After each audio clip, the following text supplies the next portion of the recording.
আমার তো বয়স এত না, আর আমি কোনো সুগার আমি হওয়ার ইন্টারেস্ট আমার ছিল না। আমি তো ওনাকে লিগেলি বিয়ে করেছি। সো ওই পারপাস থেকে আমি তার সাথে সম্পর্ক থাকা অবস্থায় বিভিন্ন নারীর সাথে উনি অনেক অসামাজিক কার্যকলাপ করেছে, যেটার জন্য ওনার সাথে আমার সম্পর্কটা শেষ হয়ে গিয়েছিল। আমি যখন মামুনের সাথে ডিভোর্স ফাইল করেছি, আমি ডিভোর্স পাঠিয়ে দিয়েছি, ওইটা রিসিভও করেছে। আর হচ্ছে মামলা তো 3টা মামলা আছে চলমান। একটা হচ্ছে নারী ও শিশু নির্যাতন, আরেকটা হচ্ছে যৌতুক, আরেকটা হচ্ছে আত্মহত্যার চেষ্টা, যেগুলো চলমান। একটা এক মামলাতে উনি হচ্ছে দীর্ঘ 24 দিন জেলেও ছিলেন। সো উনি জামিনে বের হয়েছেন। আজকে আরেক মামলার উনার ডেট ছিল, উনি আত্মসমর্পণ করে ওখানে উনি জামিনে আজকে জামিন পেয়েছেন।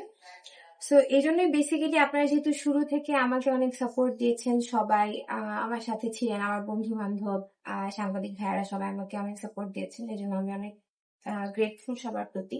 3rd পার্সন লায়লা, যিনি উনি তো আছেনই, সর্বক্ষণ কিছু না কিছু হলেই লাইভে চলে গিয়ে আমার এগেইনস্টে নানা রকম বাজে মন্তব্য করেই যাচ্ছেন।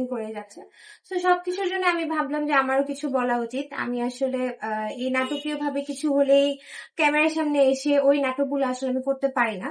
একটু লাউডলি বলবেন। প্রিন্স মামুন, যিনি এখন আমার প্রাক্তন স্বামী, সো উনি আমাকে নিয়ে খুবই বাজে কথা বলছেন মাঝে মধ্যে, মানে ভালোর মধ্যেও অ্যাড করে কিছু বাজে কথা ওনার না বললেই কেন হচ্ছেন আমি জানি না। এত কিছুর পরেও উনি বারবার বলছেন মিথ্যে মামলা মিথ্যে মামলা, যেখানে লাইভে অন ক্যামেরা পুরো বাংলাদেশ দেখেছে আমাকে কিভাবে মেরেছে। মানে বারবার বলেই যাচ্ছেন যে মিথ্যে মামলা মিথ্যে মামলা মিথ্যে মামলা।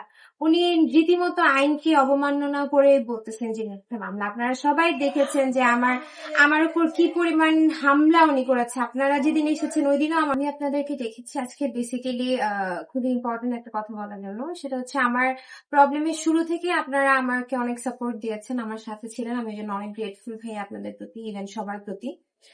সো আমি আজকে বেসিক্যালি সবাইকে ডাকার ফার্স্ট উদ্দেশ্য হচ্ছে আমি কিছু ওনাদের কিছু কথার অ্যান্সার দিতেও চাই।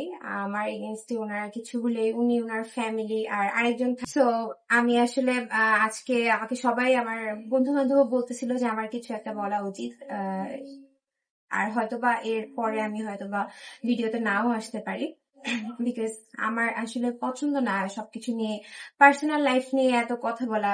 এই কন্ট্রোভার্সির মধ্যে আমার পড়ারও কোনো ইচ্ছা ছিল না। সো আমি আসলে না পেরেই আসা। তো মামুন উপর অ্যাটাক করেছে, বাসায় অ্যাটাক করেছে, আমাকে অনেকবার সে মেরেছে।